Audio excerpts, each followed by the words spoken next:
بسم اللہ الرحمن الرحیم۔ پچھلے حصے میں ہم نے غزوہ تبوک کے بارے میں پڑھا ہے کہ غزوہ تبوک جو ہے وہ اس کی تیاری ہو رہی ہے اور رومی جو ہے وہ بلقا کے مقام پر 40,000 کا لشکر لے کر پہنچ چکے ہیں، اور ادھر رسول وسلم اللہ کے راستے میں مال خرچ کرنے اور صدقہ اور خیرات کرنے کی لوگوں کو ترغیب دے رہے ہیں، اور جنگ کے لیے مال کو اکٹھا کیا جا رہا ہے اور جوانوں کو تیار کیا جا رہا ہے۔ ابھی یہ غزوہ تبوک کی کا سلسلہ جاری ہے، ابھی اس کا دوسرا حصہ پیش کر رہے ہیں۔ صحابہ کرام نے جو ہی رسول اللہ علیہ وسلم کا ارشاد سنا کہ آپ رومیوں سے جنگ کی دعوت دے رہے ہیں، جھٹ اس کی تعمیل کے لیے دوڑ پڑے اور پوری تیز رفتاری سے لڑائی کی تیاری شروع کر دی۔ قبیلے اور برادریاں ہر چار جانب سے مدینہ میں اترنا شروع ہو گئیں، اور سوائے ان لوگوں کے جن کے دلوں میں نفاق کی بیماری تھی، کسی مسلمان نے اس غزوے سے پیچھے رہنا گوارا نہ کیا۔ البتہ 3 مسلمان اس سے مستثنی ہے کہ صحیح الایمان ہونے کے باوجود انہوں نے غزوے میں شرکت نہ کی۔ حالت یہ تھی کہ حاجت مند اور فاقہ مست لوگ آتے اور رسول صلی اللہ علیہ وسلم سے درخواست کرتے کہ ان کے لیے سواری فراہم کر دیں تاکہ وہ بھی رومیوں سے ہونے والی اس جنگ میں شرکت کر سکیں،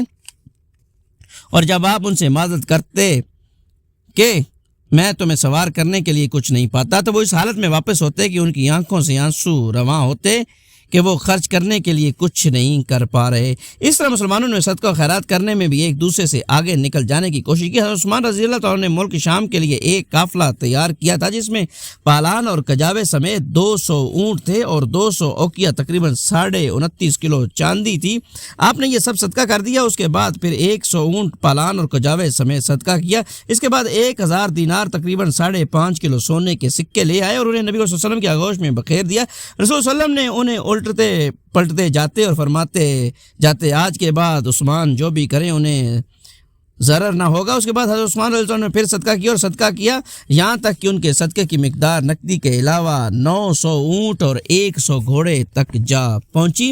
حضرت عبد الرحمن بن عوف رضی اللہ عنہ 200 اوقیہ تقریباً 29.5 کلو چاندی لے کر آئے۔ حضرت ابوبکر صدیق رضی اللہ عنہ نے سارا مال حاضر خدمت کر دیا اور بال بچوں کے لیے اللہ اور اس کے رسول کے سوا کچھ نہ چھوڑا۔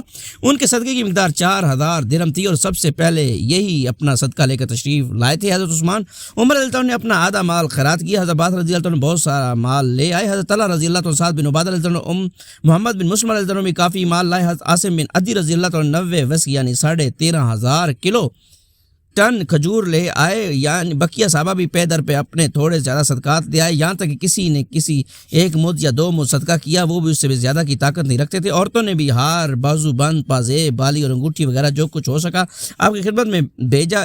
کسی نے بھی اپنا ہاتھ نہ روکا اور بخل سے کام نہ لیا۔ صرف منافقین تھے جو صدقات میں بڑھ چڑھ کر حصہ لینے والوں پر طعنہ زنی کرتے تھے کہ یہ ریاکاری ہے، اور جس کے پاس اپنی مشقت کے سوا کچھ نہ تھا ان کا مذاق اڑاتے تھے کہ 1-2 کھجور سے کیسر کی مملکت فتح کرنے جا رہے ہیں۔ اس دھوم دھام جوش و خروش اور بھاگ دوڑ کے نتیجے میں لشکر تیار ہو گیا تو رسول اللہ صلی اللہ علیہ وسلم نے حضرت محمد بن مسلمہ صلی اللہ علیہ وسلم کو، اور کہا جاتا ہے کہ سبا بن ارفتہ کو مدینے کا گورنر بنایا، اور حضرت علی رضی اللہ عنہ بن ابی طالب کو اپنے اہل و عیال کی دیکھ بھال کے لیے مدینہ ہی میں رہنے کا حکم دیا، لیکن منافقین نے ان پر طعنہ زنی کی، اس لیے وہ مدینہ سے نکل پڑے۔ رسول صلی اللہ علیہ وسلم سے جا حق ملے، لیکن آپ نے انہیں پھر مدینہ واپس کر دیا اور فرمایا کہ تم اس بات سے راضی نہیں کہ مجھ سے تمہیں وہی نسبت ہو جو حضرت موسیٰ علیہ السلام سے ہارون علیہ السلام کو تھی، البتہ میرے بعد کوئی نبی نہ ہوگا۔ بہرحال رسول صلی اللہ علیہ وسلم نے اس انتظام کے بعد شمال کی جانب کوچ فرمایا۔ نسائی کی روایت کے مطابق یہ جمعرات کا دن تھا، منزل تبوک تھی، لیکن لشکر بڑا تھا، 30,000 مردان جنگی تھے۔ اس سے پہلے مسلمانوں کا اتنا بڑا لشکر کبھی فراہم نہ ہوا تھا، اس لیے مسلمان ہر چند مال خرچ کرنے کے باوجود لشکر کے پوری طرح تیار نہ کر سکے تھے، بلکہ سواری اور توشے کی سخت کمی تھی۔ چنانچہ 18 آدمیوں پر ایک اونٹ تھا جس پر یہ لوگ باری باری سوار ہوتے تھے۔ اسی طرح کھانے کے بس اوقات درختوں کے پتیاں استعمال کرنی پڑتی تھی جس سے اونٹوں میں ورم آ گیا تھا۔ مجبوراً اونٹ کو قلت کے باوجود ذبح کرنا پڑا تاکہ اس کے معدے اور انتوں کے اندر جمع شدہ پانی اور تری پی جا سکے، اس لیے اس کا نام جیش اسرت تنگی کا لشکر پڑ گیا۔ تبوک کی راہ میں لشکر کا گزر ہجر یعنی دیار سمود سے ہوا۔ سمود وہ قوم تھی جس نے وادی القرا کے اندر چٹانیں تراش کر مکانات بنائے تھے۔ صحابہ کرام نے وہاں کے کنویں سے پانی لے لیا تھا، لیکن جب چلنے لگے تو رسول صلی اللہ علیہ وسلم نے فرمایا تم یہاں کا پانی نہ پینا اور اس سے نماز کے لیے وضو نہ کرنا، اور جو آٹا تم لوگوں نے گوندھ رکھا ہے اسے جانوروں کو کھلا دو، خود نہ کھانا۔ آپ نے یہ بھی حکم دیا کہ لوگ اس کنویں سے پانی لیں جس سے صالح علیہ السلام کی اونٹنی پانی پیا کرتی تھی۔ صحیح میں ابن عمر رضی اللہ عنہ سے روایت ہے کہ جب نبی صلی اللہ علیہ وسلم ہجر دیار سمود سے گزرے تو فرمایا ظالموں کے جائے سکونت میں داخل نہ ہونا کہ کہیں تم پر بھی وہی مصیبت نہ آن پڑے جو ان پر آئی تھی، ہاں مگر روتے ہوئے پھر آپ نے اپنا سار ڈھکا اور تیزی سے چل کر وادی پار کر گئے۔ راستے میں لشکر کو پانی کی سخت ضرورت پڑی، حتیٰ کہ لوگوں نے رسول صلی اللہ علیہ وسلم سے شکوہ کیا۔ آپ نے اللہ سے دعا کی، اللہ نے بادل بھیج دیا، بارش ہوئی، لوگوں نے سیر ہو کر پانی پیا اور ضرورت کا پانی لاد بھی لیا۔ پھر جب تبوک کے قریب پہنچے تو آپ نے فرمایا کل انشاءاللہ تم لوگ تبوک کے چشمے پر پہنچ جاؤ گے، لیکن چاش سے پہلے نہیں پہنچو گے، لہذا جو شخص وہاں پہنچے اس کے پانی کو ہاتھ نہ لگائے یہاں تک کہ میں آ جاؤں۔ حضرت معاذ رضی اللہ عنہ کا بیان ہے کہ ہم لوگ پہنچے تو وہاں 2 آدمی پہلے ہی پہنچ چکے تھے، چشمے سے تھوڑا تھوڑا پانی آ رہا تھا۔ رسول صلی اللہ علیہ وسلم نے دریافت کیا کیا تم نے دونوں نے اس پانی کو ہاتھ لگایا؟ انہوں نے کہا ہاں۔ آپ نے ان دونوں سے جو کچھ اللہ نے چاہا فرمایا، پھر چشمے سے چلو کے ذریعے تھوڑا تھوڑا پانی نکالا یہاں تک کہ قدرے جمع ہو گیا۔ پھر رسول صلی اللہ علیہ وسلم نے اس میں اپنا چہرہ اور ہاتھ دھویا اور اسے چشمے میں انڈیل دیا۔ اس کے بعد چشمے سے خوب پانی آیا، صحابہ کرام نے سیر ہو کر پانی پیا۔ پھر رسول صلی اللہ علیہ وسلم نے فرمایا اے معاذ، اگر تمہاری زندگی دراز ہوئی تو تم اس مقام کو باغات سے ہرا بھرا دیکھو گے۔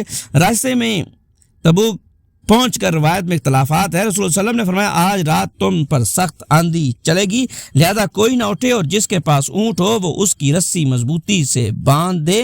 چنانچہ سخت آندھی چلی، ایک شخص کھڑا ہو گیا تو آندھی نے اسے اڑا کر تئی کے 2 پہاڑوں کے پاس پھینک دیا۔ راستے میں رسول صلی اللہ علیہ وسلم کا معمول تھا کہ آپ ظہر اور عصر کی نمازیں اکٹھا اور مغرب اور عشاء کی نمازیں اکٹھا پڑھتے تھے، جمع تقدیم بھی کرتے تھے اور جمع تاخیر بھی۔ جمع تقدیم کا مطلب یہ ہے کہ ظہر اور عصر دونوں ظہر کے وقت میں اور مغرب اور عشاء دونوں مغرب کے وقت میں پڑھ لی جائیں، اور جمع تاخیر کا مطلب یہ کہ ظہر اور عصر دونوں عصر کے وقت میں اور مغرب اور عشاء دونوں عشاء کے وقت میں پڑھ لی جائیں۔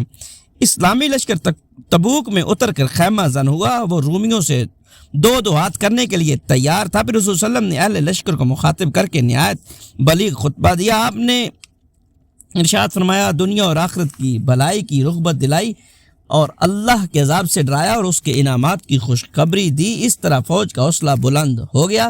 ان میں توشے ضروریات اور سامان کی کمی کے سبب جو نقص اور خلل تھا وہ اس راہ سے پر کیا گیا۔ دوسری طرف روم اور ان کے حلیفوں کا یہ حال ہوا کہ رسول صلی اللہ علیہ وسلم کی آمد کی خبر سن کر ان کے اندر خوف کی لہر دوڑ گئی، انہیں آگے بڑھنے اور ٹکر لینے کی ہمت نہ ہوئی اور وہ اندرون ملک مختلف شہروں میں بکھر گئے۔ ان کے اس طرز عمل کا اثر جزیرہ عرب کے اندر اور باہر مسلمانوں کی فوجی ساکھ پر بہت عمدہ مرتب ہوا، اور مسلمانوں نے ایسے اہم سیاسی فوائد حاصل کیے کہ جنگ کی صورت میں اس کا حاصل کرنا آسان نہ ہوتا۔ ایلا کے حاکم یانہ بن روبہ نے آپ کی خدمت میں حاضر ہو کر جزیہ کی ادائیگی منظور کی اور صلح کا معاہدہ کیا۔ جربہ اور عزہ کے باشندوں نے بھی خدمت نبی میں حاضر ہو کر جزیہ دینا منظور کیا۔ رسول صلی اللہ علیہ وسلم نے ان کے لیے ایک تحریر لکھ دی جو ان کے پاس محفوظ تھی۔ ان کے حاکم ایلا کو بھی ایک تحریر لکھ دی جو یہ تھی بسم اللہ الرحمن الرحیم، یہ پروانہ امن ہے اللہ کی جانب سے اور نبی اکرم صلی اللہ علیہ وسلم کی جانب سے یانہ بن روبہ اور باشندگان ایلا کے لیے خشکی اور سمندر میں ان کی کشتی اور قافلوں کے لیے اللہ کا ذمہ ہے اور محمد صلی اللہ علیہ وسلم نبی کا ذمہ ہے، اور یہی ذمہ ان شامی اور سمندری باشندوں کے لیے ہے جو یہاں کے ساتھ ہوں۔